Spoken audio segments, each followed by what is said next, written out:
All right. Back in the mix, man. Yes, Episode 2 here. The opinionated facts. We got our fourth member here in the building today. Yes, sir. Our boy Cox. We got a lot of topics that we're going to discuss today.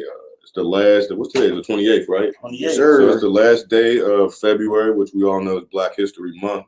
So some of our topics are going to surround and touch on some figures, specifically Black athletes who are influential. We're going to debate some of those things. We got a real hot topic we're going to get into about, Hall of Fame inductees and things of that nature. But first and foremost, let's reintroduce ourselves. I'm Woody, of course. To my left, I'm Buddha. And of course, to the far right, Don Ron. All right, and then last but not least, we're going to let him fully introduce himself. I know we gave ourselves an introduction last week as far as what we do while we're here, while we want to be part of the podcast, but we're going to give Cox the opportunity to take some time and introduce himself. Let us know, what made you want to be part of the podcast, and let the people know a little bit of something about you. Okay. Well, first of all, my name is Cox. Well, that's what everybody call me, last name. First name, Chris. I'm a ghost out here. You really don't see me. But when you do, it's a big blessing. What made me want to be a part of the podcast, Buddha, longtime friend, family, should I say. Yes, sir. He had the idea, hooked me up with you brothers. The vibe was good. It was pure. And I want to get on here and talk and educate. We four Black brothers, we 30. We really in the midst of life. And I just want to bring it, man. I just want to bring the information to the people. A little bit about myself. I'm what you call a venture capitalist. So basically, I like to do a lot of investments in businesses. Just to name a few, shout them out if I can. Feel free, bro. Okay. Put it out there. We got a legacy contracting over there. You need some work done on your house. Hit up legacy contracting. You need some detailed work, your car wash, run a car spa. Hey, in any of these places, you mentioned my name, you'll be sure to get a discount, I'm sure. My homegirl, how can I forget about her? Kiera over there at Misty's Angels. They need the home health care. And last but not least, my girl New at Nubian Beauty. Hit her up, get your makeup done for any occasion. And I won't go too far with it. All the other businesses that I'm into, because a wise man once told me, don't tell everybody everything, because if somebody don't like you, they're gonna stop supporting that business. There you go. Okay. But that's it about me, man. I'm just a laid back guy. You need some information, I'm probably the guy you want to come talk to. My G, a man of many trades, Swiss Army knife type guy. I like that. He just told you where you can get your car detailed. You can get some property. And you can take your girl to get her face beat. So make sure you're taking them notes. And them's all Black owned, by the way. So make sure you know that. About Black, baby. And we're gonna have you do an investment tutorial on one of these episodes, then, bro. Yes, sir. Absolutely. I can't give up too many secrets, but I will give you. You gotta give them something. I'll give them the basics. We gotta give them something. All right. So look, man, it's great to have all of us here today. We got some good things that we're gonna debate. We've actually already debated some of these things already, so that's why we bring them to the forefront. So first and foremost, man, I think me and Ron are the only ones in agreement on this. Cox, we about to see where you stand, but okay. We was talking about your boy Calvin Johnson. We want to talk about the Hall of Fame induction and that he got first ballot. And not too long ago, Prime Time came out and said what? It's too easy to get in the Hall of Fame. They letting anybody in the Hall of Fame. Which is true. Now, I'm not disrespecting Calvin Johnson by saying he's anybody and he shouldn't be in the Hall of Fame. But what I am saying, and this is what we're going to first start off with here, is should he be a first ballot Hall of Famer, though? For me, Oh, before you go into answering that, explain your criteria of what in your mind is a first ballot Hall of Famer. Put it like this, man. And also keep in mind position. Let's talk about, you gotta put a position there. But explain to us what is your criteria. I mean, really, man. If you've had a competent team around you, winning has to matter. Your numbers, of course, matter. And leadership matters to me to an extent. Now, everybody leads differently. So, and it's the eye test. for me. Really, it's the eye Right. test, bro. Like, forget everything else. When they be talking about, like the Roonies and them say, it's about what's on film. Forget the combine and all that stuff like that. That's just icing on the cake. It's the eye test. So for me with Calvin Johnson, yes, he's a physical freak, bro. You know, he was a big dude and he was fast. He ran off low 4.340, bang. But when we have people, and I'm only using him as an example, I'm not saying he's comparable to Calvin Johnson. But when you got people like Hines Ward, or any other receivers, we had a couple that we were just naming earlier, whose numbers when Hines retired, he was in the top 10 in receiving yards, yo. So when he retired, he's getting walked over multiple times. And if he gets in, he's going to be on like his 6th ballot or something like that, something crazy. And Calvin just gets in on the first ballot, and this dude's probably never even been, I'm pretty sure he hasn't been part of a winning team that had more than 9 or 10 wins, bro. Wow. Then in addition to that, if we keeping it a million and we talking about, you know, the art, because football is an art, any sports are art, technique, and he's a horrible route runner and never got any better as a route runner at any point in time during his career. You knew what you was getting with Calvin. You was getting a 9 route or you was getting a post, period, point blank. He was hard to stop because he was big and fast. But Randy Moss is big and fast too, but he was a good route runner. You know what I'm saying? So to me, without being on a winning team, dropping more than 50% of the passes thrown. Think about that. T.O. dropped more than 50%. T.O. dropping passes. All right, we can debate that. But again, I've watched T.O. play in the Super Bowl on a broken leg or ankle and go hard.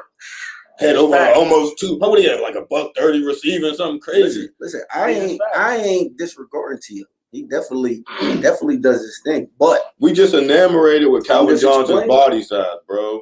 At the end of the day, he's a horrible route runner. He dropped more than 50% of the passes thrown to him. Bro, if you're that dominant, you shouldn't be dropping more than 50%. And Matthew Stafford's a good thrower of the ball, cuz. So to me, that lets me know all that means is you got all the targets, because if we keep it real, the only other receiver there with him ever at any point that was decent was Nate Burleson, maybe. You know what I'm saying? And then so you're getting all the targets, bro. And you're dominant. You're bigger than ever. You're so dominant. You're Megatron. But you dropping over half of the passes I throw to you, my G. And it ain't like you got Mason Rudolph throwing you the pill, cuz. So that's why I'm not saying he's not a Hall of Famer, because he is. But what I am saying, he's not no first ballot, slam dunk, unanimous Hall of Fame type guy. So you're saying he's not first ballot? Yes, he's not.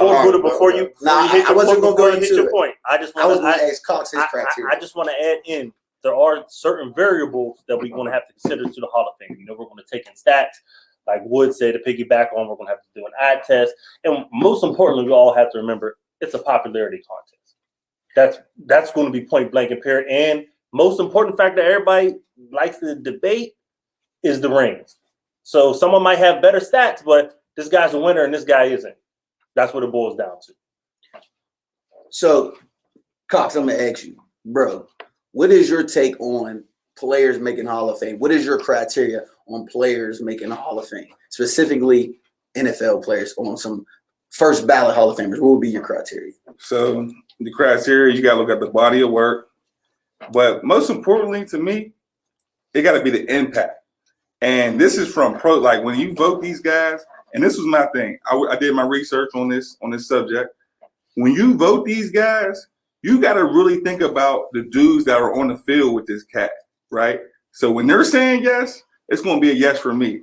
And my time that I was living in Detroit, like, seeing Megatron on a building like LeBron, he was the dude. You know what I'm saying? So think about it. He played just 9 seasons, right? And his impact on the game, like, you're going to triple team this dude? Like, that's almost unheard of. No, AB was getting triple team too. Here you go. I'm just saying that ain't unheard of, though. Calvin Johnson's before AB, would you agree? Yes. But I don't think he would. You was triple teaming. Dude, you were rolling your coverage. Or who would I rather have on my team? No, I'm just saying he was before AB. Calvin Johnson was in the league before AB. Right. But what I'm saying is, we're talking about a dude that's just crazy. And when you look at his numbers, if he would have kept going, what he had been, and for why he was there. But is the Hall of Fame a what if game, though? No. But what I'm saying is, why he was there, when people started bringing his name up and started voting him, the dudes that was on the field that were doing the art with him was like, the dude was a good artist. Hey, I bet them corners think he's a first round Hall of Famer, first ballot. But see, me personally, I think when it comes to the Hall of Fame, I definitely think it's some stats in there. But the biggest thing to me, I agree with you, Cox, is impact. And the reason why I don't think Hall of Fame is a team accomplishment is because, like, when it comes to football, there's so many different variables. You know what I mean? Like, as far as rings and stuff like that, because we could talk rings till the cows come home. Because we can say rings in the sense of Eli Manning, but nobody think he's a top tier type quarterback. Would you agree? But you got to put him in the Hall of Fame though? I don't know about that. But where his team was successful. Isn't he a two or is it one? That's why he was successful. He's a Super Bowl MVP. 2 times. 2 times. Yeah, but my point that I'm making is right. His impact on the game and his impact on the game. I'm not arguing about that. We talk about impact on the game. Both the Super Bowls he won, he had the David Tyree catch, if you want to call it a fluke, whatever. But that Mario Manningham throw he threw on the sideline, that was clutch. But let me tell you something. You can't even take that away from me. And just him being able to get out of the grasp of those players. You know what I'm saying? When he threw up that helmet joint. Let me tell you something about Eli, right? Eli's getting in the Hall of Fame. You got to. Let me tell you why. Not only in the championship, he had some amazing catches, but he just got hot at the right time. He was a playoff competitor. He got hot at the right time. He's getting in. And then look at his pedigree. That's disrespect. But how's he not getting in? His dad's a Hall of Famer. His brother's a Hall of Famer. He's going in. Right. But that goes into that popularity, what I was talking about, too. That's a part of it. Yeah. How can it not be? But the point I was going back to with Megatron was, like, situation. Because he was such an impactful player coming out of college, when you're a better player, you're going to the lesser of teams in NFL. And situation, talent around you, coaching staff, all those type of things matter into a player's success. For example, you see, I'm going to use Ryan Tannehill, right? Miami just wasn't the fit, the style of offense, the coaching, all that stuff just wasn't a fit. He goes to Tennessee, and look at him, he didn't reinvented his career, so to speak. He's been playing like a top 10, top 12 quarterback in the last couple of years. They didn't went to the playoffs, went deep in the playoffs when people thought Tannehill was out of here. So what I'm saying is Calvin Johnson's in a mess up situation in Detroit. Not a lot of talent around him other than me personally. What that got to do with him dropping? But no, what I'm getting to is he still was impactful on the game and still was productive with the time that he had, with the situation he was dealt, and still got numbers that's comparable to dudes that's in the Hall of Fame that won rings. Like, he got more touchdowns than Michael Irvin. He's in the Hall of Fame. And Michael Irvin played with a loaded team. But we're talking about a different era. The 90s era was not a passing era. So Calvin Johnson literally played on a team that threw the ball every play, bro. Let me get a all right, so in in that season, he has more touchdowns than Torrey Holt, who played with another dog at receiver, who played with one of my favorite Torrey Holt is splitting receptions with him, bro. No. What I'm saying is he's getting more opportunities because their team is scoring points. Their team is more impactful. They're moving the ball. They got complimentary footballs running Calvin the game. Johnson They didn't get have more none of that. opportunities because he's catching all the Exactly. No, they're not. They're going 3 and out because they can't move the They football. weren't going So let me out. ask They you are. a question. Detroit's offense, they never been no half-flying offense. So y'all two, let's just make it clear. You two on this side of the room, y'all got as a no on the first ballot. Oh, no, I'm not. Yes, exactly. It's a no for you. Yes. But I am saying that he's a Hall of Famer. I think he's a first ballot Hall of Famer. Yes, I got him as a first ballot. So I think we should go to this. Look, good. Y'all say no. We say yes. It's 50-50. Let's go to the facts. They voted him. Brandon Marshall has more yards than him? Yards. But no, let's go to B. Marshall has more yards than him. But and he's a first ballot Hall of Famer. Hines Ward is a Super Bowl MVP. But he's a first ballot Hall of Famer, bro. But I will say this. And let's talk about impact plays. How many impact plays has this man made? Let's talk about impact plays. Have you ever seen Calvin Johnson catch a game-winner touchdown? Man, I seen them change the defense. No, I said never a seen them game-winner touchdown. having 2 dudes when they play And that's in the because red they zone. had midget league coaching out there. How you got Major League coaching in the NFL? Come on, man. They ain't gonna get nobody How from they Buffalo hired Gators, Eric bro. Bieniemy? Apparently they do got midget league Man, look, coaching. listen. I'm They gonna ain't go over to somebody I'm gonna go say from your boy Gators to coach Calvin the Johnson defense. was catching a lot of prayers. Was he not? And he's And a dropping a lot perennial of player for catching them unbelievable I balls. just want to let you know. Is he a top 10 wide I'm gonna let you know what receiver counts of all as a drop. I'm gonna let you know what counts as a drop. I think If after they the throw it to him on a double team, he go up and it's too high and it touches his finger a little bit. That's a drop. That's on him. I'm just saying. He's a freak. Wasn't he Megatron, though? Andre Johnson would have caught that. Andre Johnson would have caught that. I think Randy Moss is catching that thing. I think we got Randy Moss would have caught that thing. All right, so Vince Carter would have caught that thing. I seen AB drop. I seen AB drop the game winner. And Mike Vick threw him when he played for the Steelers.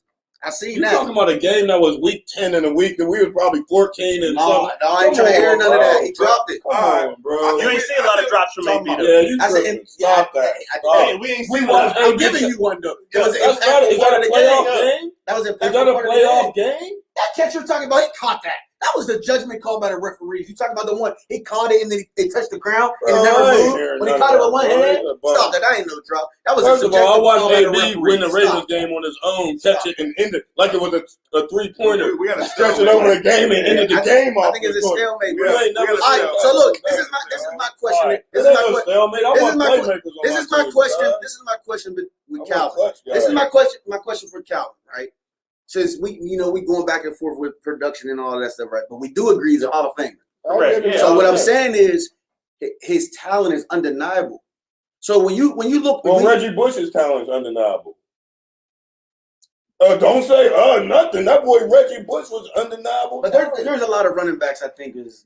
And there's a lot of receivers out here. No, I don't think there's a lot of great receivers like that, bro. Let me pose I think Randy Moss, Is he a top 10 wide receiver of all time? Is he a top 10 wide receiver? Before Gronk just retired and came back, right?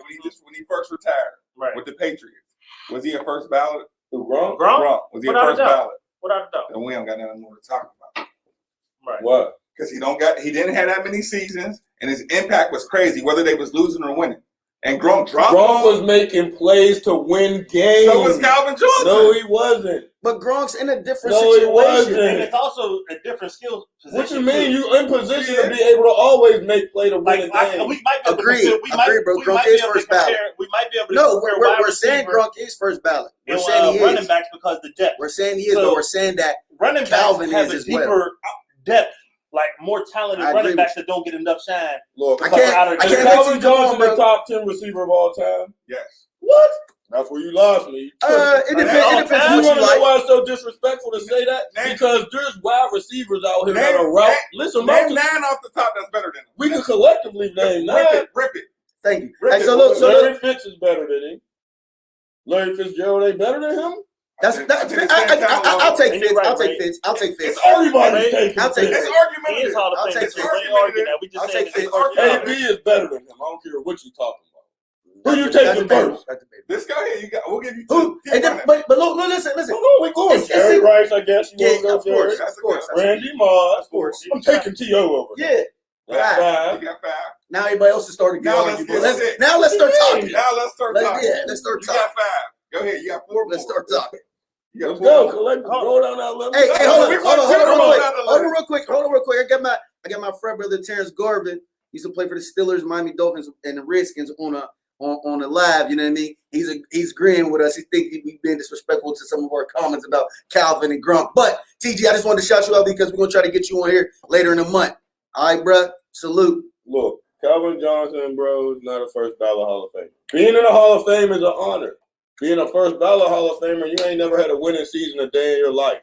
Get out of here, cuz. And then my argument is going to still be Andre Johnson's a better wide receiver than Calvin Johnson. That's better all over. Andre was a dog. Was he a technician on any level about anything? If your hand, I don't agree. If your hand is below average, bro, stats say his hands are below average, bro. I finish your list. Then top 10. Can't run routes. How are you a top 10? Let's go over that top 10 list one more time. With all these great route runners, go ahead. Bro, 4 more. Get 4 great route runners. Give me 4 legit. Give me 4 receivers. I'll take Michael Irvin over him. No, stop. I'm taking I'm taking Julio over him. That's debatable. That's 8. That's debatable. No, that ain't 8. That's 6. That's 7. Because wait, Michael Irvin, get out of here. Get out of here, Michael Irvin. Julio. I done took AB. Yeah, I put AB on that list already. You're acting crazy. Come on. AB. Okay. He was in 5. Jerry, T.O., Randy Moss. We said AB. We said bro. Fitz is I'm not thinking about Calvin Johnson. Fitz is a close one, bro. How many? Fitz ain't dropped nothing. Fitz ain't dropped nothing. This dude's hand is below average. Fitz's hand is unreal.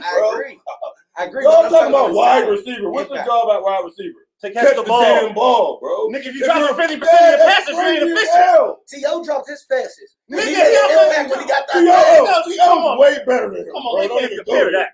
T.O.'s way better I'm than just saying, him. when I got three guys hovering in the defense, is on. If it's and I'm a what are we talking about? You never seen 3 guys man to man on him. Yeah, I did. We're in zone. Stop, Buddha. You lying. I'm telling you. You lying now. I'm telling you. Stop. So And man to man on him or the end zone. They roll the cover. Name your finish your list, man, bro. Cheater, man, you're right. Finish your list. Finish your list. Your boy's bro. hands was average. Calvin Johnson's hands is average. I got cats over here. Finish Calvin's your hands list. is average. Andre Johnson. Did they ever play football? Johnson's over him, bro. Did they ever play football? We just going with the fans. I ain't going with my community right now. All right. So look, with that being said, we'll take it as a step. We're not gonna come to agreement. Let's go to the next topic. I think. Hey. Good argument. All right. Buddha just don't want. Look, he'll never admit nothing, cuz. I think he's a Hall of Famer first ballot. His impact in his 9 seasons was all right. crazy. Let's move on from non-winners and talk about some winners now. Let's do it. So we got boy ain't never seen a winning season day in his life, man. I tell you. But look, to me, this topic is a moot point because I don't think no one's going anywhere. But Deshaun Watson and Russell Wilson. Russell talking about, I don't want to be traded, but if I do get traded, I want to go to either Chicago. Who else he said? He wants a contender. He said the Raiders, Chicago, Dallas. the Raiders, Dallas, and... Oh, no, Deshaun, or are we talking about Russell? Oh, he said the Raiders, Dallas, Chicago. I forgot the other team. Yeah, and then Deshaun met with the new coach that they hired down there in Houston, told him to his face with the general manager there, I'm not playing. Period, bro. Oh, gee. Sorry. So, if Deshaun sits out, he's losing $20 million, they say. But Le'Veon Bell said he ain't care to sit out. So, I think right now LeBron, changed the mind state of some of these players in the NFL, so that might be a legit threat. So, what do y'all think, man? Let's ask this question first. I'll ask you guys this. You guys go around. We'll start with Cobbs. Do you think both will be on a different team next year? One will be on a different team, or neither will be on a different team? That's tough. That's tough to say because the NFL is just a different game. If it was NBA, I would say they both gone. But the NFL it's a boys club and they keep a grip over you. So it's easy to say, man, I ain't playing, I'll just sit out. 20 million is still 20 million. And guess what? The NFL ain't guaranteed. So it's hard to say that I think if I was a betting man, I'm gonna say one's gone. Who you taking then as it being gone? Deshaun? I think Deshaun's gone. All right, what you say, Buddha? I'm in agreement with Cox. I think Deshaun's going to be moved, and I think Russell's going to be still in Seattle. Definitely think that. I just feel like it seemed like Russell's crowd is more so just trying to get the pieces that he wants, not necessarily being moved. I think Deshaun is just like fed up with things that the Texas organization has been doing by moving receivers and moving some of their other talented players and weapons, and he's just had enough. And I think is it a top tier quarterback and not having no say so in the offense and meeting with the coaches and the GMs and just being left in the dark when you see a lot of quarterbacks around the league, the top tier guys like your Drew Breeses and your Tom Brady's and Pat Mahomes, like they're in the mix with them coaches and GMs, and for him to be just shunned out, I think he had enough, and this was the breaking point. I think he's gone. What you got, Ron? I mean, I'm gonna have to agree with both of these two brothers. Honestly, I want to see him go somewhere else because he's one of the most talented quarterbacks I ever seen play in the NFL. I definitely think it's unfair. He's just in a bad situation right now. Same thing with Russell Wilson. I would love to see both of those brothers go somewhere. Personally, I would like to see maybe a switch up between Russell Wilson and Dak Prescott. Maybe Russell Wilson down there with them Dallas boys and Dak going somewhere else. Mm-hmm. And maybe even Deshaun just playing with that Raider gang, or me, I'm so biased. I got to say the word, but I just disagree. I would love it. I'm gonna agree with you guys, man. Like Deshaun sound like, for one, I think Deshaun's not going to come back for the simple fact Deshaun truly believes that the owner, I think his name was Steve McNair, is racist. So that's to what he believes. That's the main reason why he doesn't want to go back. Like you said, they weren't including him in the process. Now I'm gonna keep it a good billion. Cause I'm not. If I'm not, how much is a billion, Wood? I don't know. It's a lot. It's a whole hell of a lot. No, but real rap though. If we keep it in a million, if we're owner of a team, right? I'm gonna keep it real. Yes, absolutely, Deshaun. We're gonna include you on some things, bro. Don't tell me that you're supposed to be sitting in on all the millions and all that. Cause how is your franchise quarterback? This ain't the NBA. The difference is this ain't the NBA. No, I'm just saying, how is he not? How's your franchise quarterback? I said he's in the mix. I said he's going to be in the mix. But don't think you're going to be sitting in a room while we interview these dudes. Hey, but the question is, now we might be like, look, these are the people we looking at. Do some research on them. We'll give you some information on them. Tell us what you think about them as far as your comfortability. But I think that's what you do. And I think you ain't sitting at the table with us and all that. But I think he would be okay with that. But the fact that like they left him in the dark, and then he even presented some names to them, like just do your research and check it out, and then just what's up with the Eric Bieniemy? And I think that was part of it. Let me keep it real. There got to be something going on, bro. So this is the thing with Eric Bieniemy. I heard that, you know, he's a player's coach, good dude. The players love him, but supposedly the background on Eric Bieniemy is he didn't interview well. But this is my thing. I seen a Miami Dolphins coach do something on tape that looked like he shouldn't have been and went up his nose. Oh yeah. I seen Adam Gase look like he was high. Then I don't know what. No, they be getting high though. But my point is, you mean to tell me a one bad interview is taking away his ability to make an impact on the team? If you can't interview well, that means you're interviewing bad. But that does not mean that you're not a good coach. No, I definitely. I know someone who interviewed amazing, and they get out there and become a worker, and they're piss poor. Yeah, for sure. That does not, and his track record is proven. He won that. He's winning with Kansas City. Went back to the Super Bowl with Kansas City. But let me ask you. Let me pose this question to you. All right. Now think about this. Us, all right, three of you gentlemen, I pose this question. We're the owners, right? Just ask, like, in what situation, right, where we don't say, we got our money in this quarterback, we gave him all this money, this is our $100 million quarterback, right? He's our franchise player, he's the captain of our team. And I'm not the biggest football cat. Basketball is more of my expertise, right? But every time I watch a football game, I always see a head coach and the quarterback. They always eye to eye, neck to neck. I gotta have that.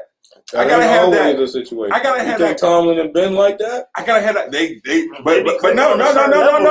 Tomlin trusts him to do offense, and I'll do D. Now guess what? Now I'm gonna trust you to be my. Now we might talk about continuity. Gotta be there. Or maybe gotta be there. Maybe Tomlin need to go slide over there and go pull his helmet. What you doing, bro? Because it ain't been looking good the last couple. Hey. He's old. I don't want to get to that subject because it's Black History Month. I don't want. But guess what? I'm gonna say it because it's our podcast, so fuck them, right? Tomlin ain't doing all that shit in Pittsburgh. Them whiteys ain't trying to see that. Go ahead and pull that white boy's face mask if you want to. I mean, I think that's going to be with anybody in this. Tomlin got to get that check. Yeah, you doing that with anybody. No, what I mean by coming pull his helmet and pull his face mask, man, you got to get it. And that's why the success of our team the last few years, you eliminating the power from the person who's supposed to make the change. So look, hold on. Before we go too off the rails, where would y'all want to see Deshaun Watson or Russell Wilson? I know you said. I said the Raiders of Pittsburgh. Y'all homers, man. Y'all love. Look, I mean, listen, he ain't gonna fit into the offense perfect though with them young wide receivers. I like it. Come on, man. You know that. The only thing we need is a running back, get the line right. Our offensive line is poop butt. Right. Hey, we need a year. We need a year. Just all of our whole draft is going to the line and a running back. So look, I love the Steelers. That's my favorite team. Would I love him to come to Pittsburgh? Yes. But do I think that is the best fit? No. Do I think it could be in the top 3 or 4 fits? Yeah. But I think, like, for example, I already know the Colts got Wentz. I don't know why. But Indianapolis would have been a nice fit. And I like what other team was in the mix. I like the Colts. And I wouldn't mind San Francisco. Look, I'm about to give y'all This is my GM Fantasy League football skills coming into play right here. Ain't nobody even think about this. All right, Deshaun, you don't want to play for us? Atlanta need to try to make that trade and trade Matt Ryan and give him something else, a first rounder or something, and have Deshaun go. I like that. I like that. That fits the area. You know what, Wood? That's the first time I can actually agree with a sports comment that you made. I like that, Atlanta. I like that, Atlanta. Y'all ain't gonna like this. I'm gonna take y'all to the other end of the roller coaster because y'all ain't gonna like this. I like that. But now listen to this, young bloods. Oh, you about to say something crazy. Check this out. It's gonna be hard to digest, especially as a Steelers fan. I like to see him in Cleveland. Give Cleveland a shot. Baker's all right. But if you give Deshaun that shot in Cleveland with that receiving core, Cleveland's in too much of a situation where they're still on the fence on is Baker our guy or not. So they got. That's why you go to Deshaun. But they got to see one more year. He just beat. First of all, you can't get rid of Baker. He just got y'all to a winning season without Odell. Then we underestimating. He beat the Steelers at the crib. Let me ask. Who was the Steelers quarterback? Wood. But let me pose this question to you. Wood, let me pose this question. You gotta think like a GM on your joint, right? It's like the stock market. You gotta sell high. Right, you right. You gotta bow low and sell high. What you gonna get for Baker? Yeah, nobody is rocking with Baker. Why not? You can get him for less money over there. Listen, man, the Raiders are the best fit for Deshaun. We got Josh Jacobs for a running back.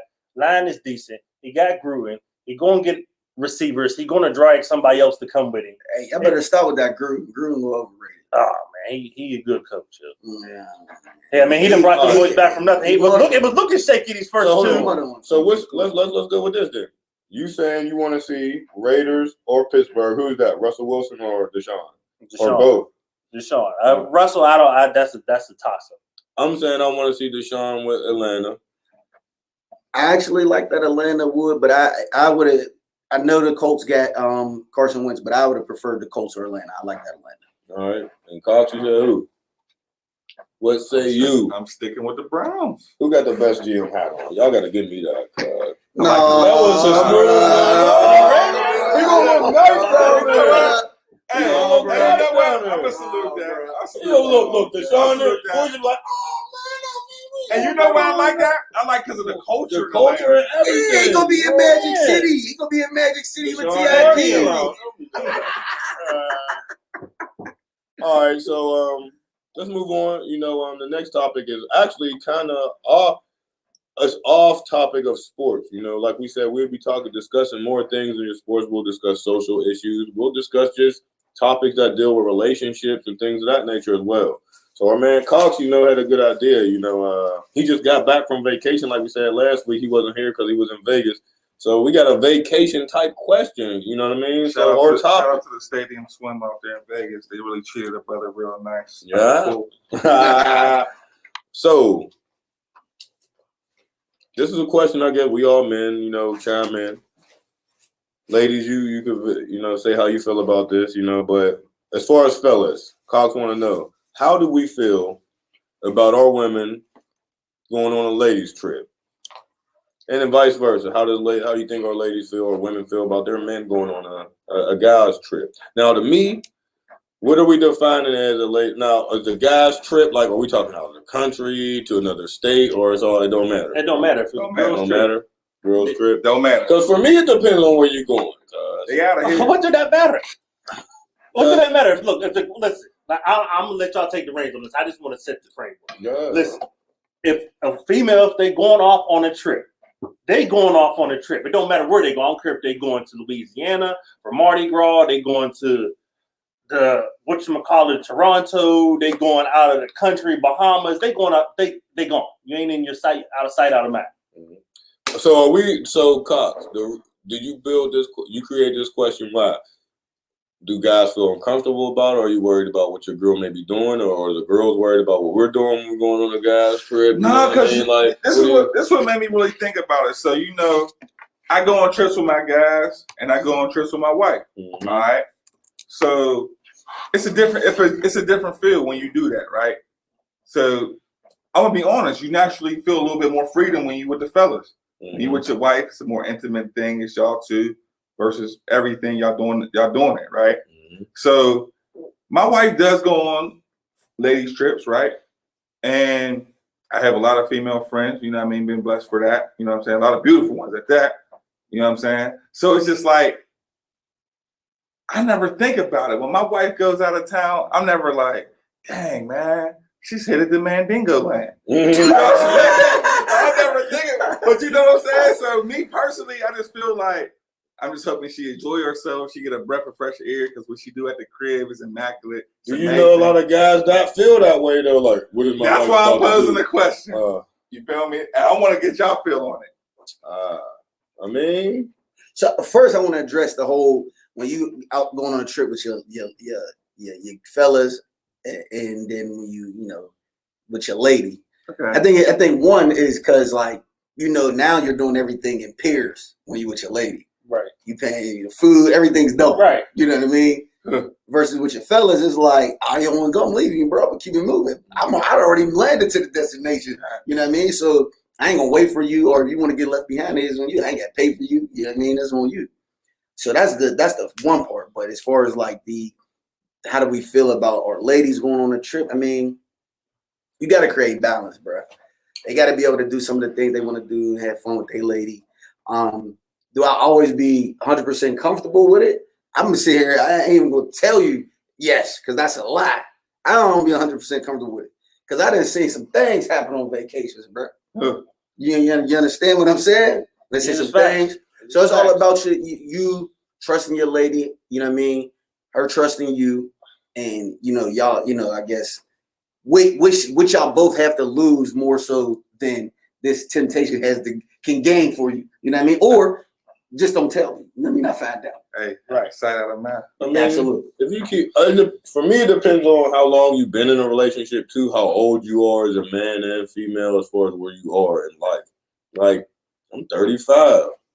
My girl want to go out with her friends out of town. I don't care. Like, do you? You know what I'm saying? Like, at the end of the day, you are who you hang with. So, you know what I mean? Like, you're going on a trip with hoes, man, they probably gonna do some hoish things. So, you know what I mean? Just be real about that. If they sneaky, they sneaky. You know what I'm saying? But you know who you're, and so, but at the end of the day, what you gonna do but about to piggyback off what your brother said, at the end of the day, it's all about trust. So, me personally, if my chick is going on a girls trip, boo, go ahead, have fun. I respect you. Be safe. I don't care what you do. Out of sight, out of mind, as long as no negativity comes back on me and whatever I don't know about ain't gonna hurt me. That's what it boils down to. Now, if I do find out something, then she's gonna be on the first thing smoking in the Mississippi. But she better bring me something back more than a shot glass and a keychain. True. That's really it. Think about your boy when you come back, because at the end of the day, you ain't gonna know if something happened. You're never gonna find out. If she with her girlfriends, they're not gonna tell. Right. Absolutely not. She's not gonna tell. Well, all right. Okay. So how do you feel about this? I got a caller calling in. Let's get a female's perspective. All right. Because I know what we saying. I know how we feel. You feel me? I want to hear what the female thinks. Like, because I'm always in the back of my mind when we go on a trip. Like, is she really comfortable with me? You know what I'm saying? I'm always thinking about that. Hello. Liddy, we got you on the podcast. I'm here with my brothers. Excuse me? I said we got you here on the podcast, and I wanted to pose a question to you. Okay. Okay. What's the question? All right. So you're pretty well traveled, and you've been in a few relationships, and I want to know from a female's perspective, how do you feel? When you go to the airport and you drop your guy off, and he's going on a fellas trip. Like, what's in your mind at the time when he exits the car and gives you that last kiss? Just that he has a good time on his trip, Coxie. And then I just start planning what I'm going to do while there you go. Hold on. Because I heard that little villain laugh at the end. Hold on. No, y'all didn't peek the end. Hold on. Can you say that again? Because we missed a small print. Nothing. I said I hope that he has a good time, and then I start planning my fun for while he's gone. Yep. ain't no fun if your friend can't get some. So Wow. boys, I mean, that doesn't have to be nothing crazy, but I'm gonna go out and have fun with my friends as well. So What's wrong with it? there's nothing wrong with that. So like what I'm saying, what do we count as fun? Like, you know, like you out there, you might like you doing a little window shopping or something, or going out with the girls, having a good time. I'm not saying cheating or anything like that, but just going out, having fun, have a drink, doing the things that you don't do because sometimes your man may be around. But also, I do want to throw out there, when I'm in a relationship, most of the time we do a lot of traveling together. Mm-hmm.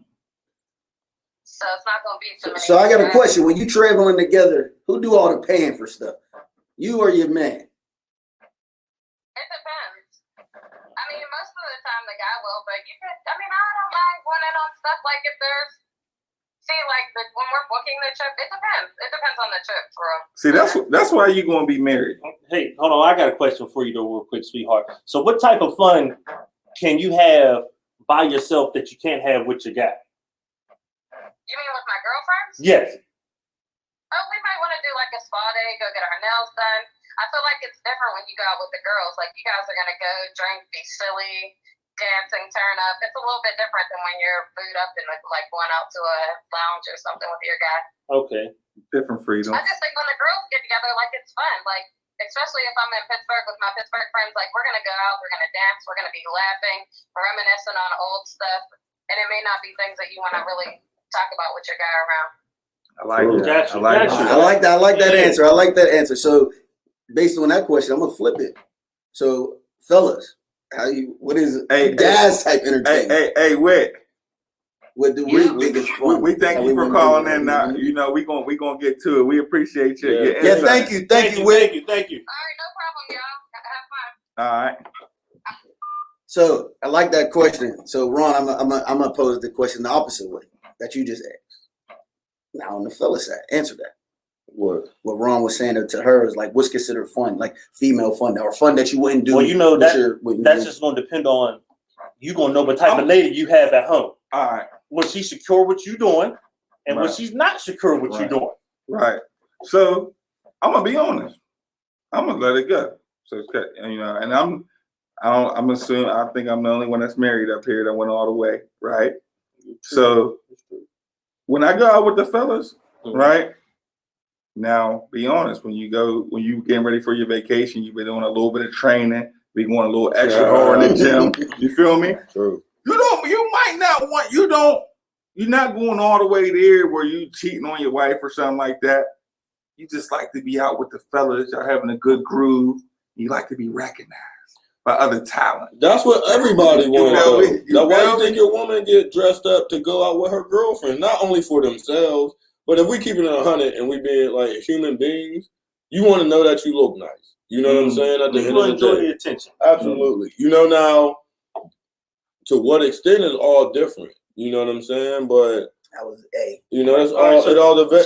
So to piggyback off what you're saying, what crosses the line of going too far with the wrong type of attention?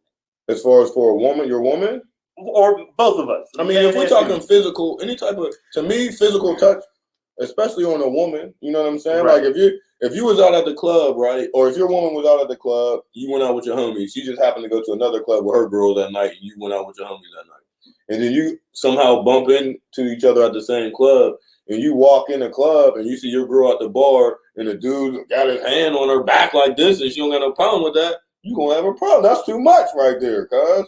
Now, as adults, like I'm 35, so the younger me might be like, bro, you better not be having no conversation with nobody type. But as I get older, that's how I was. I was like that. Because I know I feel you. I just got a comment from one of my viewers saying the girls be taking 7 hours to get ready for no compliments. I love it.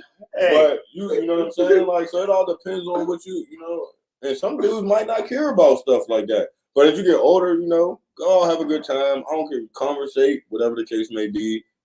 Just don't do nothing that you know I wouldn't like. That's really it. Absolutely, man. It's about the boundaries, man. The boundaries and trust, man. Look, I'm saying go have fun, but look, there gotta be got to be a boundary, a cutoff. You know what I'm saying? Like I'm agreeing with Wood. Like when we start touching, now we crossing the line. And then when it comes to the appearance, we start seeing too much skin. Like you be seeing girls with the see-through shirts on and stuff like that. Ooh. That right there, oh no, them is Right, crossing right. the boundaries as far as the appearance. But what if she used to dress respect Bucky me like I Buck would when respect you? you? What if I don't mind my girl being Bucky Buck if she with me. You ain't Bucky Buck without me though. No, when I say Bucky Buck, I ain't talking about flat out Bucky. He talking about some sexy stuff. Yeah, That's different. I don't mind that if it's risque with me. But of course, the only reason why I don't mind it without me because that's when we look. I done seen all the disrespect you could ever see. So it's like a dude gonna pop that booty. He might smack you on the butt. He might rub. You know what I'm saying? Just because dudes sometimes can't control themselves. So I don't want my girl to ever be in a situation where somebody disrespect and I'm not there because of something she got on. But she know with the outfit that she got on, she know what type of attention she about to attract also. I mean, that's a fact. Because if she, like Buddha said, if she got some see-through shit on, I'm going to take her. What if you met your girl with that on, though? I'm not even approaching her. Yeah. I'm not saying it's see-through. I don't want that but type what of I'm saying, let's get time out. Some of the smartest women I know are dressed the most risky. I'm not gonna know if she's smarter, but I'm not gonna know if she's smarter. When I say smart, I ain't even talking about. My approach ain't even gonna be to invest in somebody who don't care about her. She ain't approaching a woman with no sweats on and J's on. No. What I'm saying is, why you come in here, babe? I need to see her. Yeah, look real quick. That ass is fatter than this nigga ain't see love basketball. But so this is my question, Wood. So say you out with your lady one night and she get on the skimpy skim stuff that you like. And she's with you. Big 6'4", 250 Tyrone come over and tap her on the butt. In a position that I'm What's not she doing? I mean, come on, man. I mean, but my point of asking that question. My point of asking that question is because, like, she's entitled to wear what she want to wear with me. Absolutely, bro. But it creates so you disrespecting. I'm hoping that. First of all, one thing about it is, let's keep it a million. I'm not going to take my woman nowhere to where that's going to happen. We 35 years old. She's like that. That's the answer I was looking for. We're not even going to a place to where I got to worry about that with my woman because I don't want to have to do anything ignorant. Right. You know what I'm saying? Period. That was where I was going with. So this is my first time on a podcast, right? And you know, I'm the elder statesman on the panel. Those at home could probably tell by the hairline, right? So check this out. I'm gonna keep it honest with you, man. Like, yo, we live in life, all right?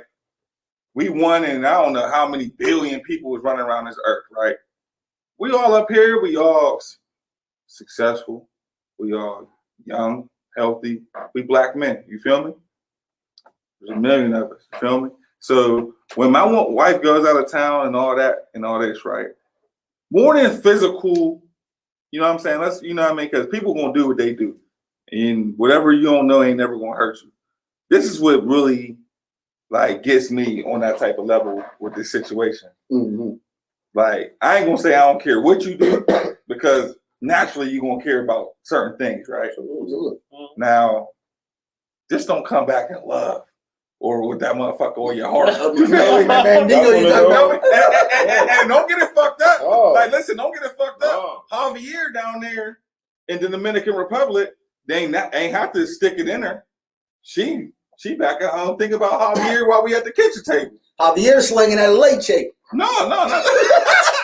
No, I'm not saying that. It's what I'm saying is that's where you get messed up, and that's where you got a problem. You feel me? So that problem already existed before she left. Right. So you know what I'm saying? So on these trips with everybody with my last joint on it, it's just like in our relationships and what we doing, fellas and ladies, let's just stay healthy in our relationship and let's stay fresh in our relationship. So when we do go on these trips, the temptation is somewhat invisible. You feel me? We should be at a point where even if there's temptation is temptation, bro. But you should get to a point to where it's like, yo, these women is fine in here, but my woman is fine at the crib. I'm ready to go home, y'all. I'm gonna holler at y'all in a minute. You know what I'm saying? Right, like, absolutely. You know, absolutely. And I agree with that. You know, with my woman, I told her that before. Like, yo, I used to be especially when we first started talking. It was like, yo, I'd be in the club, girls looking good and all that. Then I'd be like, yo, I got a fine woman waiting in the bed for me right now. I'm about to go home, y'all. I'm gonna holler at y'all in a minute. You know, so But like that's that part of staying fresh and things of that nature, you know. And but I also think that's a when you start maturing as a man, you start thinking about, bro, it ain't even. I got something stable and sustainable and fun and enjoyable and loyal at the crib. You know what I mean, to provide me some happiness. Do you start questioning like, yo, is it worth this 5 minutes of temptation? No, I ain't even worth it. So let me make sure I go back to what keeps me happy. You might be excited and looking at that in a moment, but man, I'm like, look, I got something that's leading to my goals and my aspirations that's bigger than this 5 minutes of looking. You know what I'm saying? And then I always be looking at it like this, right? You know what I mean? I don't go. I ain't a huge party. I don't go out a lot, but I go out from time to time. You know what I mean? Usually I go out when I'm traveling with my guy Cox here.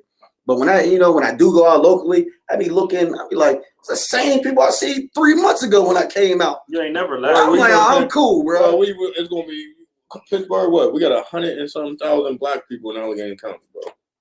Half of us. You got to break down the age ranges and. Certain people only go to certain places. We're gonna always only see the same people over and over again. That's why you gotta leave and do something else. And guess what? I want to give the people out there some pro tips. All right, ladies in the bedroom, don't be talking about you ain't sucking those joints or nothing like that. Oh, Get crazy. Get crazy. All right, read look. But fellas too. Like you said, get crazy, like keep it fresh. Keep it fresh. That's it. We gotta keep everything fresh. This dude crazy. All right, so look, let's move on because we don't have that much more time left. So I want to make sure we move on and touch on these next couple issues or topics because it is Black History Month. This is the last day in February for Black History Month, and let's make this clear: Black history is American history. So, absolutely. It's not a monthly thing. Can you say that again, what? Because that was like Black history is American history. American history. And every which way. It really should be no divide in this, but unfortunately, culturally, with the American culture, we got to make sure February is identified as Black History Month until we functioning on a level to where our history is considered. Do y'all know why February is Black History Month? Elaborate. Because that's Frederick Douglass's birthday was in February. That's the reason they gave him. Some people think it's because it's the shortest month, trying to discriminate. But it's because Frederick Douglass, he's like the pioneer of, our activism as Aboriginals or blacks. There you go. And you can give that credit to Carter G. Woodson, who is the creator of Black History Month. Mm-hmm. So with that being said, and let's try to not spend too much time on this individually, but let's try to be concise with this, guys. Let's go around and name at least one Black male or female, we could say athlete, or this is kind of, I'm going to be real with you. I kind of had the conversation about entertainers and athletes being role models. And I don't like that entertainers are role models. What about influencers? You know what I'm saying? So let's go here. But we'll go back to it. Stay on. We good. So with that being said, who's a Black athlete, entertainer that positively influenced you or made a huge impact or whatnot? So let's start with that. Someone that you feel like has made a huge impact on you, on a culture, on American culture. It could be anyone, an athlete, an entertainer, let's even go an administrator, a teacher. I don't care. Let's open it all the way up. But I know we was talking about LeBron. I'll start with me. Like LeBron, for me, in my era, of course, we talk about Muhammad Ali and things of that nature. I'm a very much a revolutionary mind thinker, and I love Huey P and all them. But when we talk about athletes and things of that nature that I've been able to see in my adult life and young adult life, LeBron to me, encompasses all of that of greatness when it comes to being a role model. Like, if we are going to let someone be a role model, I don't mind if you do that with LeBron, but don't let it be somebody else that don't get. But I love LeBron because of where he's come from, the way he's conducted himself. Like, what people don't give LeBron enough credit for is how articulate he is and how intentional he is with all of his movements and the things that he do. And think about it. This is the guy that came straight from high school. He didn't have any type of college education at all. This is a guy that was, living in other people's households throughout his high school career, whose mom wasn't able to, teach him and give him all the tools that he needed. But every time you see LeBron, this dude is professional. But it ain't like, and I'm gonna make a joke about this. I used to always talk about Brian Gumble when I was younger because it's like he's a black man, he's successful, but if I closed my eyes, I would think he was white when I heard him speak. Okay. So for me, I couldn't relate to him.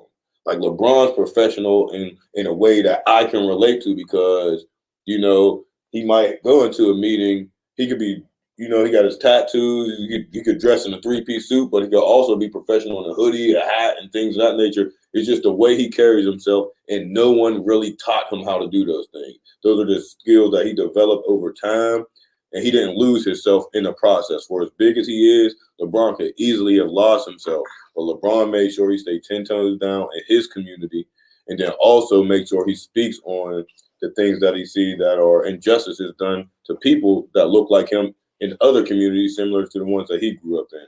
So him putting his guys on, him having a high school offering free scholarships to Akron when you graduate, having a food pantry there, understanding that these kids don't got nothing to eat when they go home, that their moms and them might need to come to the school and get some food, and offering GED programs for their parents and job opportunity for. He understands what it takes. And me being a teacher, a former teacher, and a current educator, being in these schools, our schools don't even understand that. But he understand it, and he got the money, and he put the money and the muscle behind it, and he do it all grade A, tip top. So when anybody try to cut him down from the knees and stop him from his mission, you can't, because he's grade A stellar. You can't even do nothing to him. You can't touch him because he do it the right way. So for me, LeBron James, hands down, is my guy. So for me, I got a lot of people that I really respect in this kind of frame, but I'm gonna stick to kind of like how Wood was saying, like within our era, because like, you know, I love the Huey P, Fred Hampton, the Black Panthers. I was all about that. I read a lot about that. Tupac was one of my guys too. If you really listen to his music, man, he's been trying to get everybody's attention and kind of push this narrative. But for our era, somebody I feel like made an impact that my respect level changed, because I didn't look at him originally as like, you know, a dope athlete. I thought he was, you know, average to above average, but willing to sacrifice what he did, bro. I gotta respect Kaepernick, bro, because I think he started the narrative in our generation. Mm-hmm. You know what I mean? And was willing to sacrifice his career and be the, you know, to get the narrative and get everything pushing and get everything started and get this movement started. Because you look at every podcast, every show, every athlete, everybody supporting what he brought to light. And I gotta commend that, because he was willing to risk everything to get everyone's attention to continue to push it. Whether it was just something as simple as that, people may not agree, but if you think about it, in our area, he was the first athlete to really put it in the limelight and continue with it and supported it and stood his ground with what he was saying and was willing to lose it all for it. So I got to give Colin Kaepernick some respect for that, bro. That would be mine. Yeah. Since we got to go with entertainer or athlete, I'm gonna go with you can go with whoever, bro. Oh, okay. Yeah. So with me, was basically speaks to my mind a lot. I gotta go with the late great Nipsey Hussle, because, you know, for a short time what he was doing, and he was just a revolutionary good dude. And then you talking about a dude that's from the gutter, right? Dude that was gang banging, didn't have much. His parents was you know, not from here. You know what I'm saying? So he was even set back even further, right? But he knew who he was as a person, right? So he goes in, he knows what he still is. He got the gang banging history, but he's still thinking like he's on a Forbes list, right? He's going back to his neighborhood. You know what? Nah, we're gonna be right here. We're gonna set this up and make this work. It's just as much as the houses in Malibu. You know what I'm saying? So go ahead. We're gonna put my store right here. We're gonna employ people that's from here and do our thing. You feel me? Now, it was bad that his life got cut short. You feel me? But if you really look into his lyrics and think that he's talking about, because it's really real, because it's like, how can you not go to the hood and tell somebody like, nah, you can't do this. Mm-hmm. Maybe you can't be president, but you can set your neighborhood up for a different look. You feel me? Yeah, that gang banging was poison, but now look at this look here. You feel me? And that was big to me. You feel me? And I'm gonna just real quick, Ron, before you go, I'm gonna add Big U onto him to piggyback that. I just got done watching that. I did too.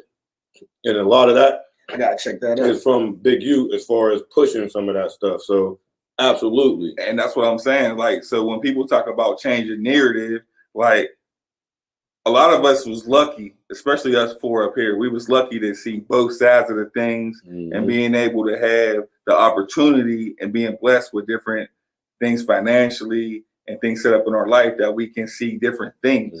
All right. So for people who can't see them different things, it's big to see somebody that's where they're from. Yeah. Like, yo, I don't know how we gonna eat tonight. That makes it and still preach positive. Like, nah, dog, you ain't gotta be this. You can still be a billionaire. You can still be this. You can still be that from being from right here. You feel me? So it's not where we coming from. We just gotta change our narrative and the way we thinking. You feel me? When we change our thinking, it's more than that. You feel me? You got to leave behind who you are to become who you want to be, bro. You can't take who you are where you want to be, or you would already be there. And just make sure, but before Ron got, I just wanted to piggyback on that with Will Sam. I'm a big advocate to make sure we live as we climb. When I break the beer and I break the mold, I get a chance, man. I got to make sure I bring some people with me. And not saying that, don't just think that I'm gonna just give a handout, man. Make sure you put your work in too. So when the opportunity presents itself, I get lend a hand if I'm capable of doing that. But I want to make sure I add that in. Absolutely. Go ahead, Ron. Who you got, big dog? So as far as influence on my life, I mean, there's many like people I look up to, for as Jay or Dame Dash, Jay-Z, but probably athlete or person who influenced me the most, I would have to say 50 Cent. And I'm gonna say 50 Cent because one, anytime I had a hard time, I've been rocking with 50 since 98. I was telling cats when I was in 9th grade that he was on. And his song Ghetto Quran is probably the most profound song to me that I ever heard. You know what I mean? Like every time I heard that song, I'm stressing, man, I'll cry out to that song. And it's from me just following him and following his steps where he has come from has allowed me to also grow. So as he's grown and I've watched him grow, like he's first person that when I listened to him, like, man, I'm hustling to this dude's music. And now that he's grown and he's a businessman, like it's changed my mindset. Oh, now I'm a businessman. I would have never even read the first 48 Laws of Power if it wasn't for 50. As soon as I heard him mention the book, I said, 50 Laws of Power? Hold on, man, let me get on the first 48. You know what I'm saying? So it was just his influence and his profound ability to continue to create, keeping himself relevant, reinventing himself, and yet being able to apply the principles from the book. If anyone hasn't read that, you definitely need to go check that out. It's monumental. And continue to move forward. You know what I mean? Not to say that I don't have other people that I look up to, of course, but he is definitely probably the most profound to me, and I just love him. And you know what, Ron? That you bringing up 50, this is what you made me think about. And I hope, our culture is changing. Remember, to be a role model or someone that had a positive impact on someone, you had to look a certain way, act a certain way, be a certain way. Yep. Dog, we all come from different walks of life. And so the positive message is going to look differently sometimes. Right. You understand what I'm saying? Right. So if I'm from the gutter and I had to teach myself and stumble and bump my head 20 times, by the time I'm ready to give you this positive message and energy that I'm going to pour into you, it's going to look different. It ain't going to look squeaky clean. It ain't going to look like it's coming from the Bible, because it ain't. But it's still positive energy. And someone out here like me is going to need me to be able to provide that message in the way that I'm providing it, because you wouldn't maybe digest the information that 50 might be giving out if it was presented another way from another individual. Right, so it's like at the end of the day, positive energy can come from anyone, and it's just young bucks out here, and that's kind of why I wanted to make it to where it wasn't just entertainers anymore, because originally that was the topic. But it's like, yo, hold on, there's too many entertainers that are influencers and our kids are following them who aren't giving out positive information, bro. Correct. Period. So at the end of the day, you got to understand that, yo, there's someone who identifies with you. So the message you putting out there, they going to digest that. And you got to make sure that you are responsible enough if you're one of these entertainers or whomever, because quite frankly, a lot of y'all don't deserve to be considered people to be looked up to and things of that nature. And I blame that on us sometimes as the parents, uncles, and aunties, because we're allowing that to happen. Because we ain't around enough and we ain't giving them enough game. So they getting it from somewhere else. You know what I'm saying? But what you saying 50, I just wanted to make sure I said that, because period, bro. People like, 50, he did this, he did that, he did that. But dog, like you said, he influenced you to read a book. Absolutely. I'm not saying you don't read, but just him in general influenced you to pick up an additional reading that you were able to apply to your life. And reading is, I mean, come on. And it's just like me, growing as a man. Yeah, real quick, Ron. Yeah, we drop the links. We're gonna be dropping all of our podcasts every Thursday and Friday. The audio will be probably coming out on Thursdays. The visuals will come out on Fridays. Well, we're gonna get that at the end. So hold up. Yeah. So with that being said, go ahead. But the only thing I was gonna say is, like I was saying, man, sometimes from the mind state where you meet people, that you gotta think. When I first started listening to 50 Cent, I was a teenager.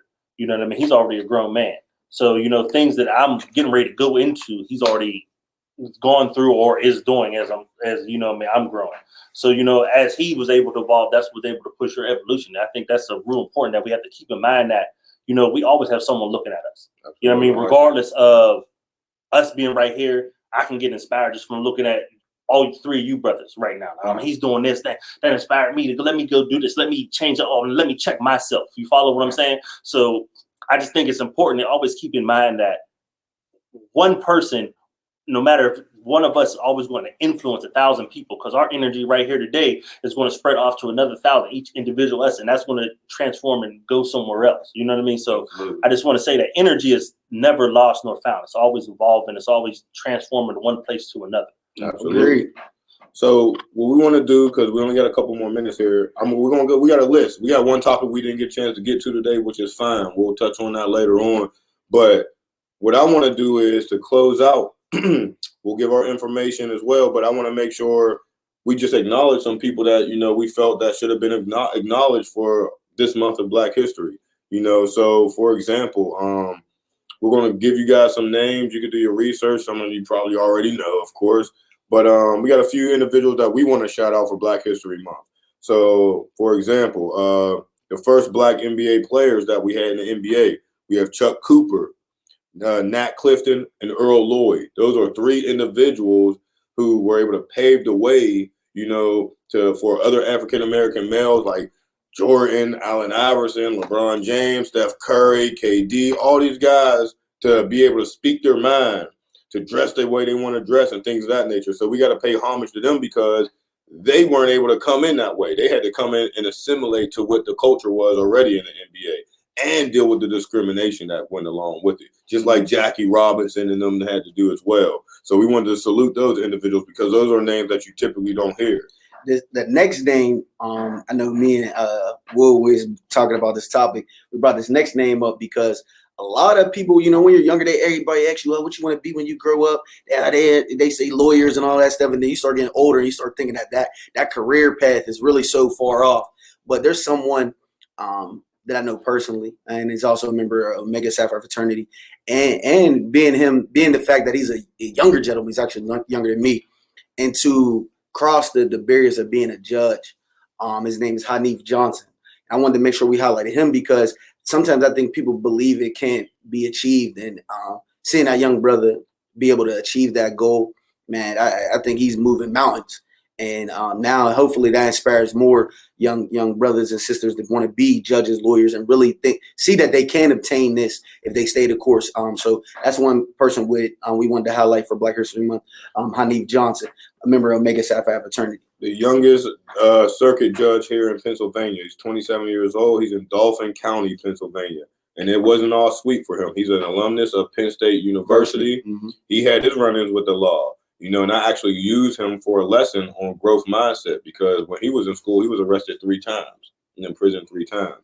So, hey, you don't matter how you start, it's how you finish. So we want to shout him out. We got Lewis Hamilton. Can I do the next story? Go ahead, big dog. You got it. Oh, man. Lewis Hamilton. A lot of people don't know about him. He's an IndyCar driver.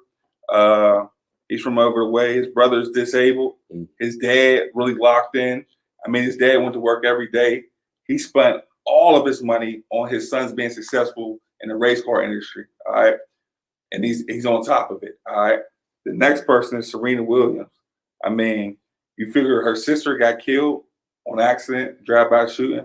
Her other sister, Venus, they 1 and 2, and they just toppled the whole game. All right. When you talk about other people coming in, like the young girl that's in there now, they all follow her footsteps. And having a daughter, that's big because you can be like, nah, you can go ahead and do that. You can go ahead and play that, and you can be the best. Man or woman, the best. She's universally the best. She might be the GOAT. Yeah. She might be one of the GOATs. No matter the gender. And the next one, Jackie Robinson, I wanted to say is big to me because my son's in baseball. Now you got a dude who plays baseball, who got all the athletic talent. My son is probably going to be an athletic freak, right? So the biggest thing that I teach him is not only your talent and your play and working hard, is also your temperament. When you think about Jackie Robinson, you got to think about having that temperament and being able to withstand and eat crow to go to the next play and get to that next level. Right. I'll take these two, man.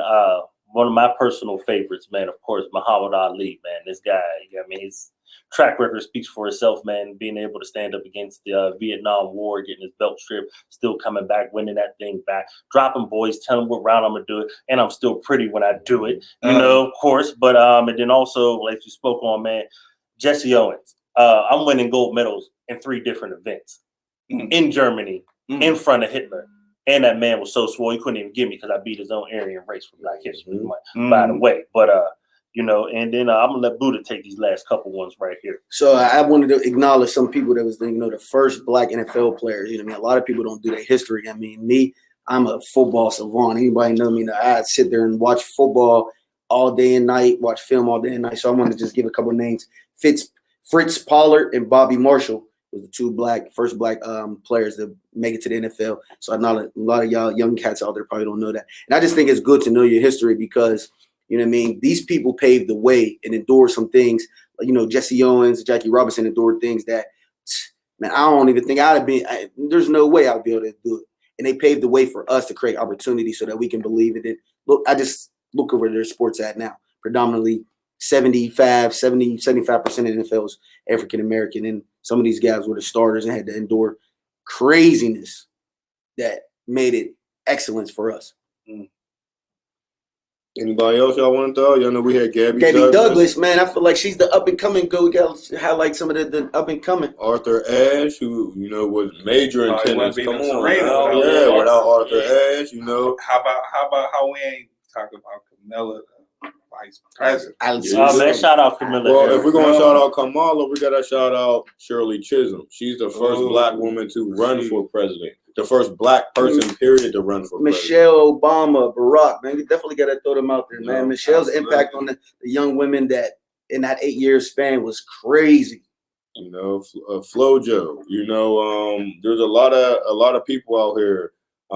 Just take some time. As African Americans, take some time.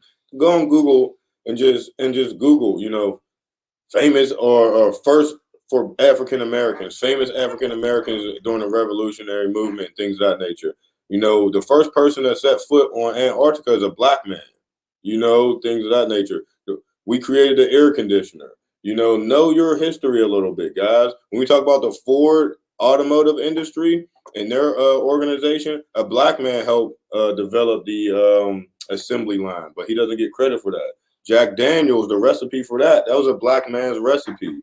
When we talk about Thomas Edison and the light bulb, that's where they stop. What they don't tell you is Thomas Edison, the filament inside of the light bulb was paper. So every time he would have it light up, it would burn out immediately. A black man created the filament for the light bulb to where we're able to have our lights last. Not to mention that he went to court against Thomas Edison and actually won even back at that time. There you go. You know, and let's not forget, everybody talk about getting this money and doing this thing, right?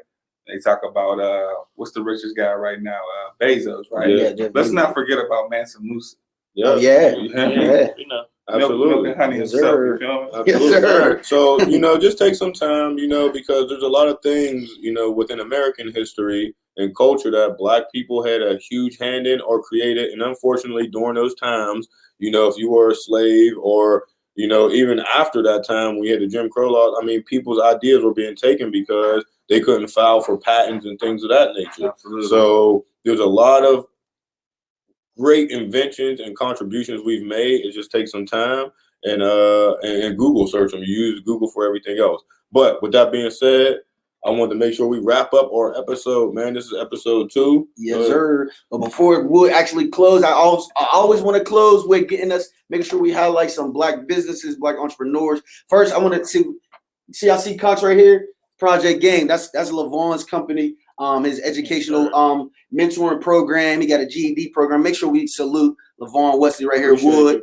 And Culturally Focused, my guy Chiz. Go check his website out if you into getting photography, editing, and stuff like that. Go check out my man Rick on a Run. And also, if you want to get your girl beat, I'll see some fellas on my live. You want to get your girl's face beat? Check out Nubian New. She also down there. She's located at Lace Beauty Bar on Penn Avenue in Garfield. So I just want to shout out and send some love to some of the Black people. It's all love, baby. We got Ron's Moving Company as well. 9-day delivery. 9 days. So support. And then as far as for our podcast, we'll be uploading the audio on our website, www.theopfz.com. You could go ahead and listen to our first episode already available for you. The second one will be up. And then we'll also have our YouTube page up, and we'll share the links on our Instagram page, The Opinionated Facts. So with that being said, we want to thank you guys for tuning in for episode 2. We'll be back next week for episode 3 for more debate and talking that stuff. All right.